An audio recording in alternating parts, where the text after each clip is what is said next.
Dikisahkan dalam sebuah desa, ada seorang petani miskin yang hidup di rumah yang tidak layak untuk dihuni.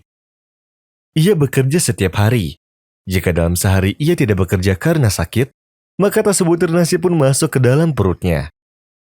Walau seperti itu, ia tetap bertahan dan tidak mengeluh. Namun lain halnya dengan anaknya. Ia sangat takut akan masa depan anaknya. Mungkin ia bisa bertahan dengan keadaan seperti itu. Namun bagaimana dengan anaknya? Sedangkan hidup itu keras. Bagaimana anaknya bisa hidup di zaman serba uang? Pada suatu hari, si petani berkeliling seperti biasa di sawahnya.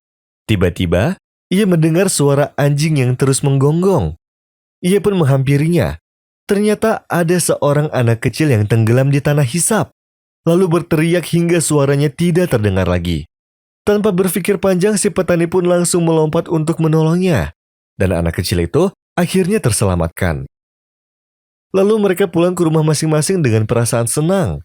Keesokan harinya, seseorang pun turun dari mobil mewah, lalu mendatangi rumahnya. Tanda-tanda kekayaan tampak terlihat darinya. Ternyata, dia adalah ayah dari anak kecil yang kemarin ia tolong. Orang kaya itu pun tersenyum kepada si petani, lalu berkata, "Seandainya aku harus berterima kasih padamu selama hidupku, itu tidak dapat menggantikan perbuatan baikmu itu. Mintalah sesuatu dariku seperti uang atau perhiasan yang membuatmu senang." Si petani pun menjawab, "Aku tidak melakukan apa-apa selain tugasku. Seandainya ada petani yang lewat di sana, pasti ia akan menolongnya juga. Anakmu seperti anakku, dan mungkin saja anakku bernasib sama dengan anakmu kelak. Kita tidak pernah tahu."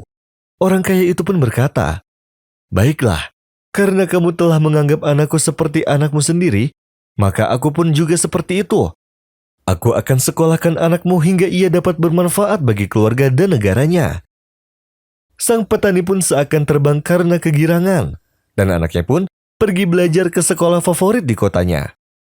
Selang beberapa tahun, anak itu pun tumbuh menjadi seorang dokter yang hebat. Waktu terus berjalan, sampai suatu hari, anak si orang kaya pun jatuh sakit, dan dokter yang merawatnya tak lain adalah anak petani itu. Hingga ia sembuh kembali dengan izin Allah.